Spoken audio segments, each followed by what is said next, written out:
പാഠം 376 ആത്മാവും ഭ്രാന്തും.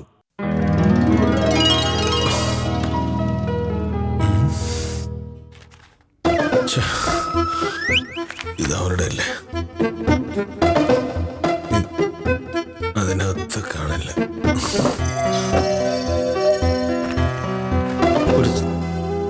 ഇവിടെയാണല്ലോ വെച്ചത്.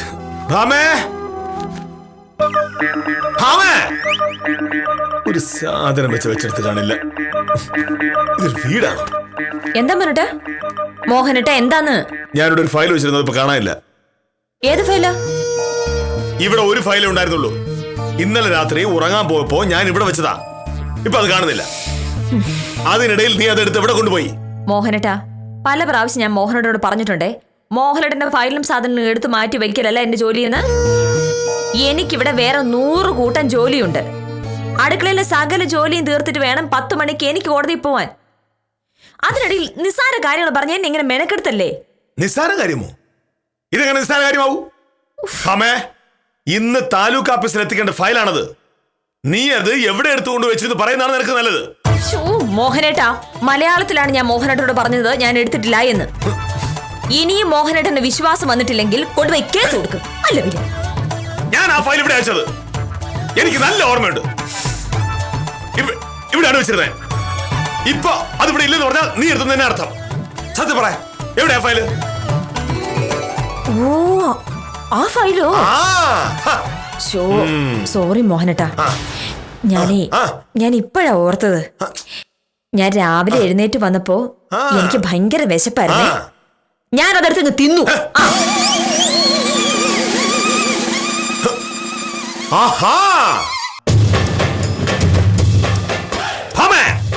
വിശക്കുമ്പോ ഫയലെടുത്ത് തിന്നാ നീ എന്താ പശുവോ? ഞാൻ പശുവാണോ ആനയാണോ എന്നതല്ലല്ലോ പ്രശ്നം. മോഹനേട്ടൻ രാവിലെ ഒരാവശ്യവും ഇല്ലാതെ എന്നെ ശല്യപ്പെടുത്തു എന്നതാണ് പ്രശ്നം. ഞാൻ വെറുതെ ശല്യപ്പെടുത്തിയല്ലോ. പിന്നെയോ? ഞാൻ അവിടെ വെച്ചിരുന്ന ഫയല് നീ എടുത്ത് എവിടെ കൊണ്ടു? എന്താണ്, നിർത്തിയോ? ഇതല്ല ഫയല്. ഇതെങ്ങനെ ഇവിടെ വന്നു? മോഹനേട്ടൻ തന്നെ കൊണ്ടുവന്ന് വെച്ചാവൂ. ഞാൻ കൊണ്ടുവന്നിട്ടില്ല. ഇത് ഇവിടെ കൊണ്ടുവന്ന് വെച്ചത് നീയാ. ഞാനല്ലെന്ന് പറഞ്ഞു മോഹനേട്ടാ. എനിക്കിത് ഇവിടെ കൊണ്ടുവന്നിരിക്കേണ്ട കാര്യം എന്താണ്? ഫയല് അവിടെ നടന്ന് ഇവിടെ അങ്ങനെ ആയിരിക്കില്ല. ഈ വീട്ടിൽ ഒരു പ്രേതമുണ്ട്. ആ പ്രേതം ആരും കാണാതെ ഈ ഫയൽ അവിടുന്ന് എടുത്തു കൊണ്ടുവന്ന് ഇവിടെ വെച്ചു. അതിലെന്തെങ്കിലും എതിർപ്പുണ്ടെങ്കിൽ ആ പ്രേതത്തോട് പോയി പറഞ്ഞോളണം. അല്ല പിന്നെ ഹലോ, അതേത് പ്രേതം?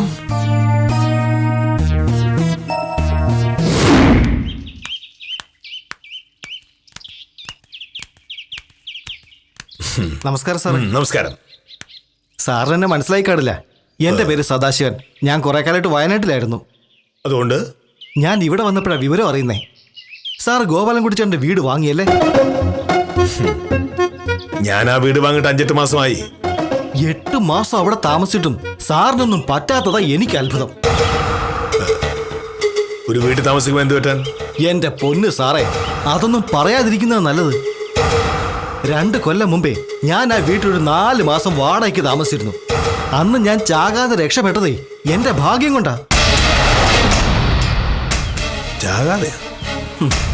സാറേ, ഗോപാലൻകുട്ടിച്ചേട്ടന്റെ ഭാര്യയുടേത് ഒരു സാധാരണ മരണം ആയിരുന്നില്ല എന്ന് സാറിന് അറിയാലോ. 1-2 പേര് പറഞ്ഞിട്ടുണ്ടായിരുന്നു. ഗോപാലൻകുട്ടിച്ചേട്ടനും ഭാര്യയും തമ്മിൽ എന്തോ വഴക്കിടന്നപ്പോ ഗോപാലൻകുട്ടിച്ചേട്ടൻ എന്തോ കൈബദ്ധം പറ്റി ഭാര്യ മരിച്ചാണെന്നൊക്കെ. പക്ഷേ അതൊക്കെ വെറുതെ പറയുന്നതാണെന്നാ ഗോപാലൻകുട്ടിച്ചേട്ടൻ പറയുന്നത്. അയാൾ അങ്ങനെ പറയൂ. വീട് വിൽക്കണ്ടേ? സംഗതി അതൊരു കൊലപാതകമായിരുന്നു. അന്ന് മുതൽ വാസന്തി ചേച്ചിയുടെ പ്രേതം ആ വീട് മുഴുവൻ അലഞ്ഞു തിരിഞ്ഞ് നടക്കുന്നുണ്ട്. ഇതൊക്കെ അറിയാതെയാ സാറേ ഞാൻ ആ വീട്ടിൽ വാടകയ്ക്ക് താമസിക്കാൻ ചെന്നത്. ആദ്യത്തെ കുറച്ച് ദിവസം കുഴപ്പമൊന്നും ഇല്ലായിരുന്നു. അത് കഴിഞ്ഞ് ഓരോരോ ദുസൂചനകൾ കണ്ടു തുടങ്ങി. ഒരു ദിവസം ഞാൻ ചായ കുടിച്ചിട്ട് മേശയിൽ വെച്ച ഗ്ലാസ് കുറച്ച് കഴിഞ്ഞപ്പോ അടുക്കളയിൽ ഇരിക്കുന്നു. പിന്നൊരു ദിവസം ബെഡ്റൂമിൽ കിടന്ന ഒരു കസേര വരാന്തേ കിടക്കുന്നു. ഞാനും ഭാര്യ ഇതൊക്കെ പറഞ്ഞ് വഴക്കായി. എന്റെ ധാരണ ഇതൊക്കെ മാറ്റിയിട്ടത് അവളായിരുന്നെന്നാ. പക്ഷെ ഒരു ദിവസം അടുക്കളയിലിരുന്ന ഫ്രിഡ്ജ് മുറ്റത്തിരിക്കുന്നത് കണ്ടപ്പോ എനിക്ക് അപകടം പിടികിട്ടി. ഭാര്യയ്ക്ക് ഏതായാലും ഒറ്റയ്ക്ക് ഫ്രിഡ്ജ് എടുത്ത് പോക്കാൻ പറ്റില്ലല്ലോ. ഞാനൊരു കണിയാനെ കണ്ട് പ്രശ്നം വെപ്പിച്ചപ്പോഴാ വാസന്തി ചേച്ചിയുടെ ആത്മാവിന്റെ വേലകളാണ് ഇതൊക്കെയെന്ന് അറിയുന്നത്. ഞാൻ കണിയാനെ കണ്ടെന്നും ആത്മാവ് അവിടെ ഉണ്ടെന്ന് എനിക്ക് മനസ്സിലായതോടെ വാസന്തി ചേച്ചിയുടെ ആത്മാവ് എന്റെ ഭാര്യയുടെ ദേഹത്ത് കയറി.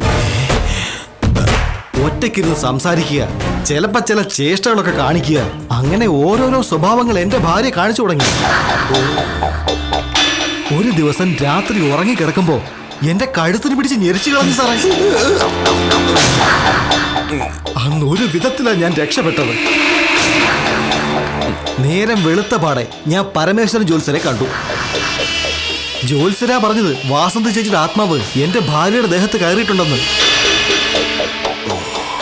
സ്വന്തം ഭർത്താവിനോടുള്ള ദേഷ്യം തീർക്കാനായി ആ ആത്മാവ് കല്യാണം കഴിഞ്ഞ സ്ത്രീകളുടെ ശരീരത്തിൽ കയറി ഭാര്യയെ കൊണ്ട് ഭർത്താവിനെ കൊല്ലിക്കും. അതാണ് പരിപാടി. നിങ്ങൾ ഈ പറയുന്നത് ഞാൻ വിശ്വസിക്കില്ല. കഴിഞ്ഞ 7 മാസമായിട്ട് ഞാനിവിടെ താമസിച്ചിട്ടും എനിക്കൊരു ദോഷം ഉണ്ടായില്ലല്ലോ. ഈ പ്രേതം ആത്മാവെന്നൊക്കെ പറയുന്നത് വെറും കെട്ടുകഥകളാണെന്ന ബാക്കിയുള്ളവരൊക്കെ പറയുന്നത്. ഞാൻ പറയാനുള്ളത് പറഞ്ഞു. സാറിന് ഇഷ്ടമുണ്ടെങ്കിൽ വിശ്വസിക്കാം. ഗോപാലൻകുട്ടി ചേട്ടൻ സാറിനെ പറ്റിച്ച് ആ വീട് സാറിന്റെ തലയെ കെട്ടിവെച്ചതാ. എന്റെ പൊന്ന് സാറേ, സ്വന്തം ഭാര്യയുടെ കൈകൊണ്ട് മരിക്കാനാണ് സാറിന്റെ വിധിയെങ്കിലേ ഇനി ആര് വിചാരിച്ചത് മാറില്ലല്ലോ. ഞാൻ പറയാനുള്ളത് പറഞ്ഞു. പിന്നെ മോനേഷ് ഇതൊക്കെ വിശ്വസിക്കാൻ പോവല്ലേ? ഇതൊക്കെ വിശ്വസിക്കാനെങ്കിലും മണ്ടന്മാരെ നോക്കിയാൽ മതി.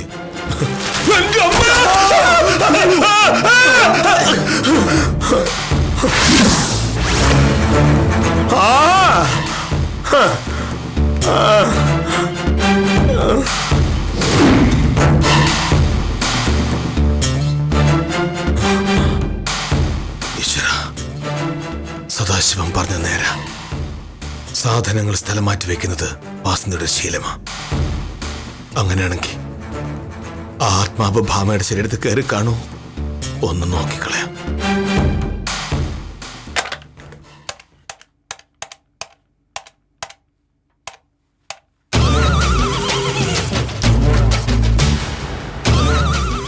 വിജയലക്ഷ്മി അല്ലേ? ആ, എന്റെ വിധിയെ ഈ ഒരു സംഭവം അറിഞ്ഞോ? നമ്മുടെ ദിനേശനും ഭാര്യയും തമ്മിലുള്ള പ്രശ്നം വീണ്ടും വഷളായി. ആ, എന്നെ ലളിത കുറച്ചു മുന്നേ വിളിച്ചിരുന്നു. ഇനി അത് വിട്ടിട്ട് കാര്യമില്ല. ദിനേശന് ഒരു പാഠം പഠിപ്പിക്കാതെ ഞാൻ ഒരടി പോലും പുറകോട്ടില്ല. സത്യം പറഞ്ഞ ഇത്തരം ഭർത്താക്കന്മാരെ വിഷം കൊടുത്ത് കൊല്ലുക വേണ്ട. ഓഹോ, ഭർത്താക്കന്മാരുടെ വൈരാഗ്യം ഇത് വാസന്തി ചേച്ചി തന്നെ. ഞാൻ പറയുന്നതാണോ വിദ്യ തെറ്റ്? എന്തിനാണ് ഈ ഭർത്താക്കന്മാര്? സത്യത്തിൽ നാട്ടിലെ നിയമത്തിന്റെ ഒന്ന് അവതാരം നോക്കിയിരുന്നിട്ട് യാതൊരു കാര്യമില്ല. ഇനി മുതൽ ഭാമയെ അധികം സൂക്ഷിക്കേണ്ടിയിരിക്കുന്നു. എന്തായാലും ഇതിനൊരു തീരുമാനം ഉണ്ടാക്കിയിട്ടേ പറ്റൂ. ഞാന് ഒരു വഴി ആലോചിച്ചിട്ട് വിളിക്കാം. ആ, ശരി.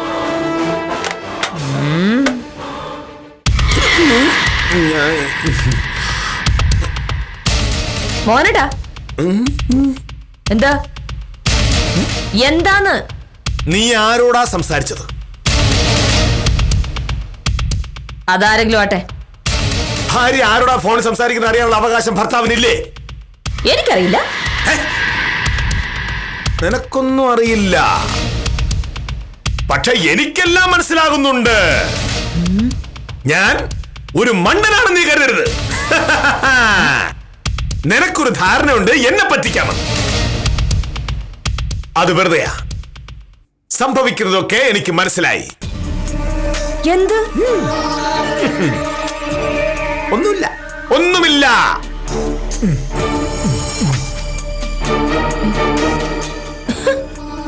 അതെന്താ മോഹൻ ആ പറഞ്ഞതിനർത്ഥം? ഞാൻ എന്ത് ചെയ്തെന്ന്? മോഹനയുടെ മനസ്സിലെന്തോ സംശയമുണ്ടല്ലോ.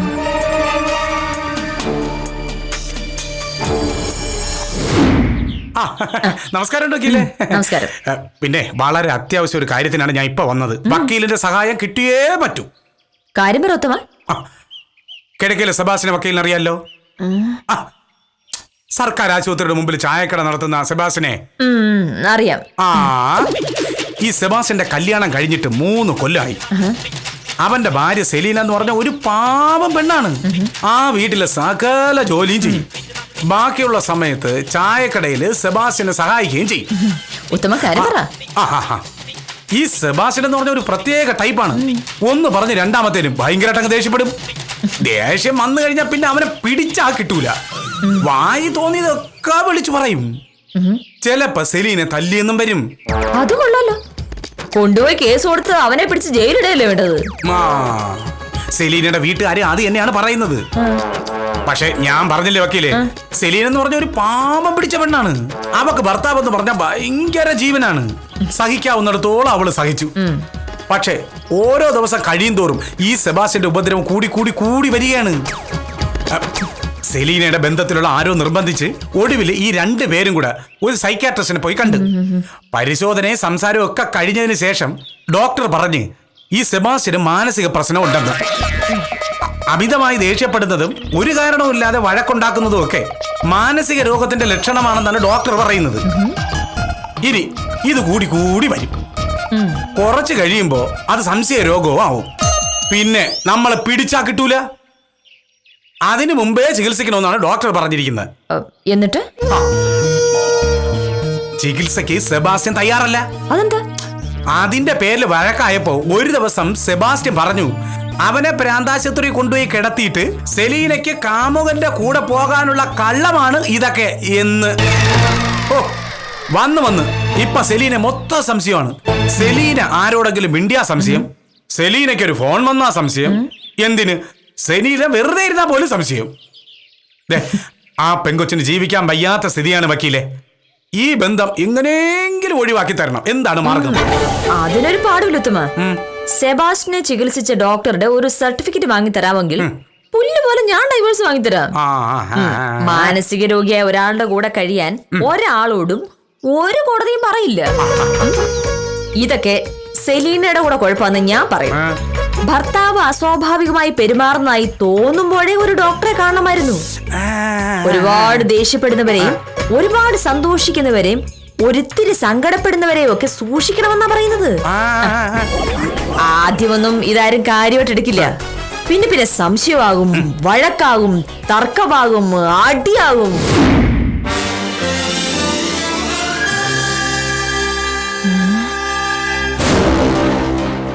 ഈശ്വരാ, പറഞ്ഞത് വെച്ച് നോക്കുമ്പോ സെബാസ്റ്റിനെ പോലെ തന്നെ. മൂക്കിൻ തുമ്പത്ത് ദേഷ്യം, എപ്പോഴും വഴക്ക്, ഇപ്പോ സംശയവും. മോഹനേട്ടന്റെ സമനില തെറ്റിയോ?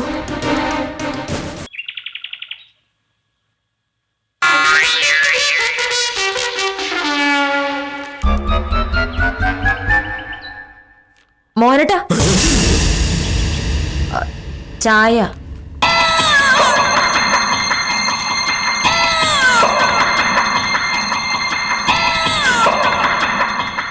ചായയിൽ ഇവളെന്തെങ്കിലും കലക്കി കാണോ? എന്താ മോഹനേട്ടാ? ഒന്നുമില്ല. ഈ ചായയിൽ എന്തൊക്കെ ചേർത്തിട്ടുണ്ടോ നീ? ചായയിൽ സാധാരണ എന്തൊക്കെയാ ചേർക്കാറുള്ളത്? പാല്, ചായപ്പൊടി, പഞ്ചസാര. വേറെ ഒന്നും ചേർത്തിട്ടില്ല. വേറെ എന്ത് ചേർക്കാൻ? ആ പറച്ചിൽ തന്നെ ഒരു കള്ളത്തരമുണ്ട്. ഇതാ സൈക്കാട്രിസ്റ്റ് പറഞ്ഞ പോലെ തന്നെ മോഹനേട്ടൻ ആകെ ഒരു മാറ്റം വന്നിട്ടുണ്ട്. എന്താ മോഹനേട്ടാ? ഒന്നുമില്ല, എനിക്ക് ചായ വേണ്ട. അതെന്താ ചായ വേണ്ടാത്തത്? ചായ കുടിക്കാൻ എനിക്ക് മനസ്സില്ല, അത്ര തന്നെ. എല്ലാ ദിവസവും മോഹനേട്ട ചായ കുടിക്കുന്നല്ലേ? എന്നെ നിർബന്ധിപ്പിച്ച് ചായ കുടിക്കാനുള്ള പരിപാടി. അപ്പൊ ഇതിലെന്തോ കലക്കുന്നുള്ളത് ഉറപ്പാ. അത് കുടിക്കും മോഹനേട്ടാ. ഇന്നലെ വരെ ചായ കുടിച്ച ആൾ ഇന്നും ചായ കുടിക്കണമെന്ന് ഇന്ത്യൻ ഭരണഘടനയിൽ പറഞ്ഞിട്ടുണ്ടോ? ഉണ്ടോ? ചായയുടെ കാര്യം പറയുമ്പോ ഇന്ത്യൻ ഭരണഘടനയുടെ കാര്യം പറയേണ്ട കാര്യം എന്താ? എനിക്കൊന്നും മനസ്സിലാകുന്നില്ലെന്ന് നീ കരുതരുത്. അല്ലെങ്കിൽ തന്നെ നിനക്കൊക്കെ എന്തോ ഇന്ത്യൻ ഭരണഘടന, പരലോകത്തെ ഭരണഘടനയല്ലേ നിനക്കൊക്കെ വിശ്വാസം? പിടിക്ക്.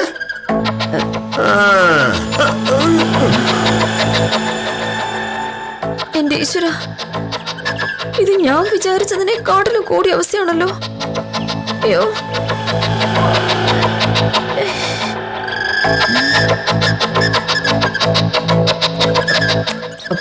മോഹനേട്ടാ, മോഹനേട്ടന്റെ പ്രശ്നം എന്താ? പ്രശ്നം എനിക്കല്ലല്ലോ. പരമേശ്വരൻ ജോത്സ്യൻ നിനക്ക് അറിയാത്തന്റെ പ്രശ്നമാണിത്. ഇത് ഞാൻ മാറ്റിത്തരാം, ഞാൻ മാറ്റിത്തരാം. ഏതോ ജോത്സ്യൻ എന്നെ പറ്റി എന്തോ അനാവശ്യം പറഞ്ഞിട്ടുണ്ട്. അതിന്റെ പേരുള്ള സംശയമാവോ ഇത്?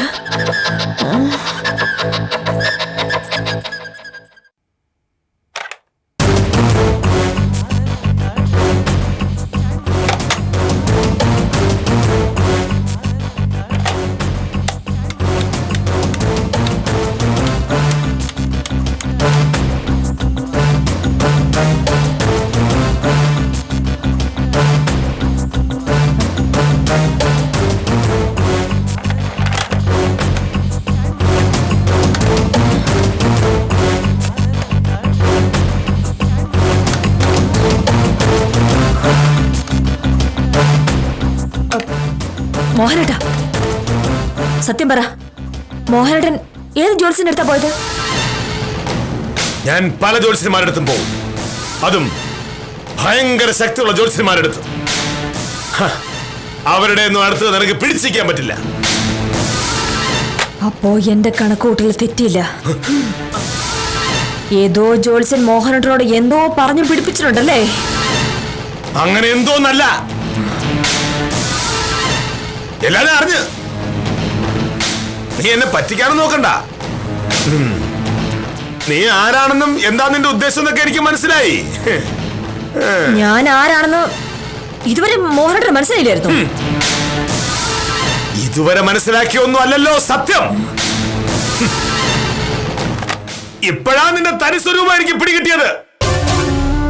അപ്പൊ ഇത് സംശയരോഗം തന്നെ. ആ ജോത്സ്യൻ എന്തൊക്കെയോ പറഞ്ഞ് വിശ്വസിപ്പിച്ചിരിക്കുക. നീ ആലോചിക്കുന്ന എന്താണെന്ന് എനിക്ക് മനസ്സിലായി വാസന്തി. എന്നെ എങ്ങനെ തട്ടാമെന്നല്ലേ? മോഹനേട്ടന്റെ മനസ്സിൽ ആവശ്യമില്ലാത്ത എന്തൊക്കെയോ സംശയങ്ങൾ കടന്നുകൂടിയിട്ടുണ്ട്. എന്താ? ആവശ്യമില്ലാത്ത സംശയമല്ലല്ലോ വാസന്തി. ഈശ്വര കത്തോളണേ ശാസ്ത്രീശ്വരി. മോഹനേട്ടനാണോ ചോദിച്ചത്? എന്താ എന്ത് മോഹനേട്ടൻ എന്താ ആലോചിച്ചത്? എങ്ങനെ രക്ഷപ്പെടാമെന്ന്? എവിടുന്ന്? മോളെ വാസന്തി, നിന്റെ വേഷം കെട്ടിന്റെ അടുത്ത് വേണ്ട. വാസന്തിയോ? ആ, വാസന്തി അല്ല, ഭാമ. മോളെ സത്യഭാമ, എല്ലാം ഞാൻ അറിഞ്ഞു. ഇനി എന്താ വേണ്ടെന്ന് പരമേശ്വരൻ ജോത്സ്യൻ തീരുമാനിക്കും. സാറേ, ഉത്തമൻ വന്ന് നന്നായി. ഞാൻ ഉത്തമനോട് സംസാരിക്കുമ്പോ ഒളിഞ്ഞു കേൾക്കാൻ എങ്ങാനും വന്ന എന്റെ സ്വഭാവം നീ അറിയും. അല്ല സാറേ,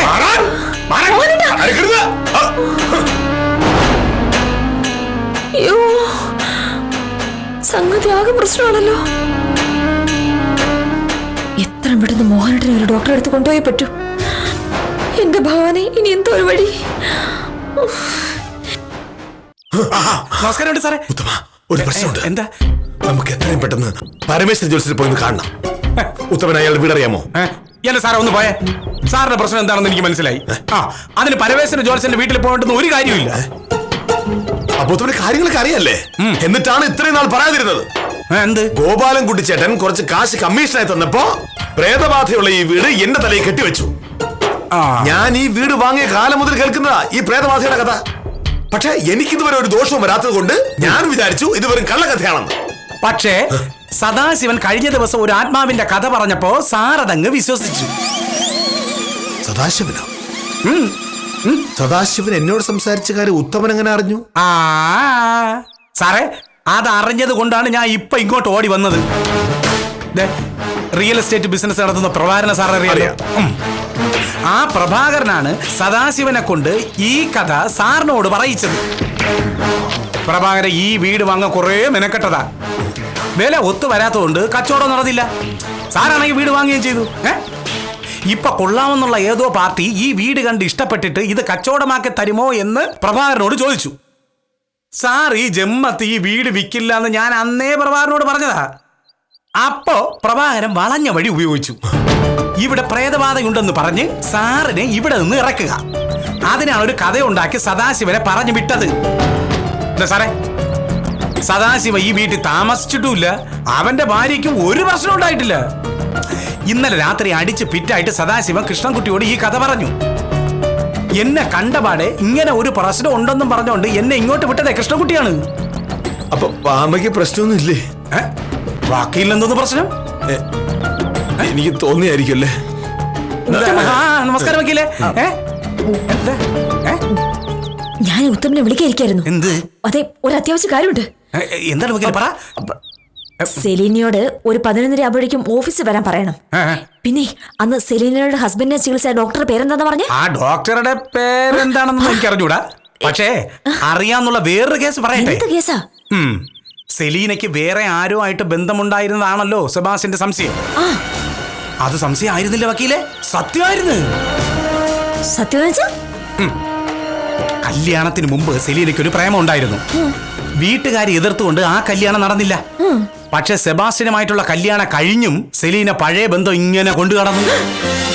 സെബാസ്റ്റ്യൻ ഒരു പാവമായിരുന്നുകൊണ്ട് അയാളുടെ കണ്ണിൽ പൊടിയിട്ട് ആഘോഷമായി സെലീന ഈ കാമുകനൊത്ത് ജീവിക്കായിരുന്നു. ഞാൻ പറഞ്ഞതുപോലെ സെബാസ്റ്റ്യൻ ഭയങ്കര ചൂടനാണല്ലോ. ഒന്ന് പറഞ്ഞ് രണ്ടാമത്തേന് വഴക്കും ഉണ്ടാക്കും. ഭാര്യയെ സംശയം തോന്നി തുടങ്ങിയപ്പോ അയാൾ വഴക്കും തുടങ്ങി. സെലീന തന്ത്രപരമായി അയാൾക്ക് മാനസിക രോഗം ഉണ്ടെന്ന് വരുത്തി തീർക്കാനും നോക്കി. അല്ലാതെ ഈ സെബാസ്റ്റ്യൻ സെലീനെ തല്ലിയിട്ടൊന്നുമില്ല. മെനിയാന്ന് രാത്രി ഈ സെലീനയുടെ കാമുകനെ ഓടിച്ചിട്ട് നാട്ടുകാരെല്ലാം കൂടെ പിടിച്ചപ്പോഴാണ് കഥ വെളിയിൽ വന്നത്. അല്ലെങ്കിൽ തന്നെ ദേഷ്യപ്പെടുകയോ വഴക്കുണ്ടാക്കുകയോ ചെയ്യുന്ന ആളിനെ ഈ പ്രാന്താണെന്ന് പറയണമെന്നുണ്ടെങ്കിൽ നമ്മുടെ മോഹനേഷ് സാറിനെയും അങ്ങനെയൊക്കെ പറയേണ്ടി വരൂലേ? വരൂലേ? അപ്പൊ ഞാൻ ഫോട്ടോ വെക്കില്ലേ? ഒരുപാട് അത്യാവശ്യമുണ്ട്. കഥ പറഞ്ഞ് ഇന്ന് സമയം പോയി. അത് ശരിയാണല്ലോ. ഒന്ന് ദേഷ്യപ്പെടുന്നത് അത്ര വലിയ തെറ്റാണോ?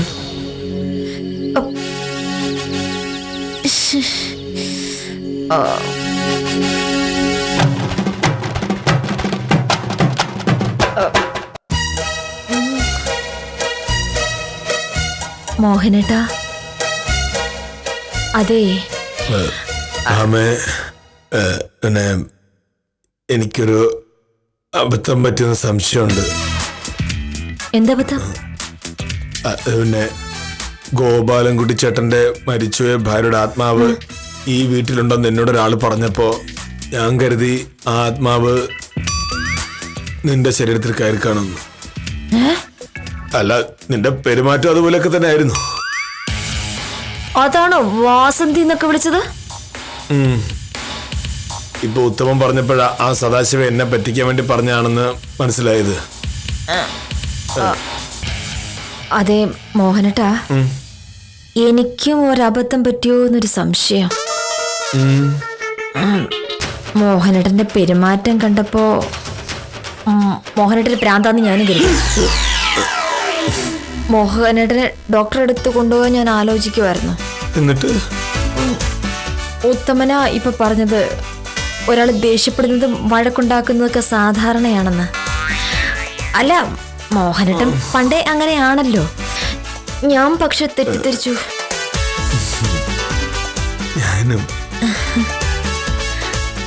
അപ്പൊ ശരിക്കും മോഹനേട്ടന് കുഴപ്പമൊന്നും ഇല്ലല്ലേ? അല്ല,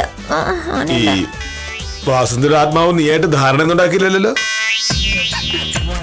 വെറുതെ പേടിച്ചു. ഞാനും ഒരാൾക്ക് ഭ്രാന്തുണ്ട് എന്ന് തീരുമാനിച്ചു കഴിഞ്ഞാൽ പിന്നെ അയാൾ ചെയ്യുന്നതൊക്കെ കുഴപ്പമായി മാത്രമേ തോന്നൂ എന്നതാണ് സത്യം. ഭാര്യയുടെ ശരീരത്തിൽ പ്രേതം കയറിയെന്ന് ഭർത്താവും ഭർത്താവിന് ഭ്രാന്താണെന്ന് ഭാര്യയും സങ്കല്പിച്ചു കഴിഞ്ഞാൽ പിന്നെ കാര്യങ്ങൾ എങ്ങനെ പോകുമെന്നാണ് നമ്മൾ കണ്ടു കഴിഞ്ഞത്. ആത്മാവിന്റെ വേലകൾ ഇവിടെ തീർത്ത് ഇന്നത്തേക്ക് വിടാം. കാര്യം നിസ്സാരം തുടരുന്നു.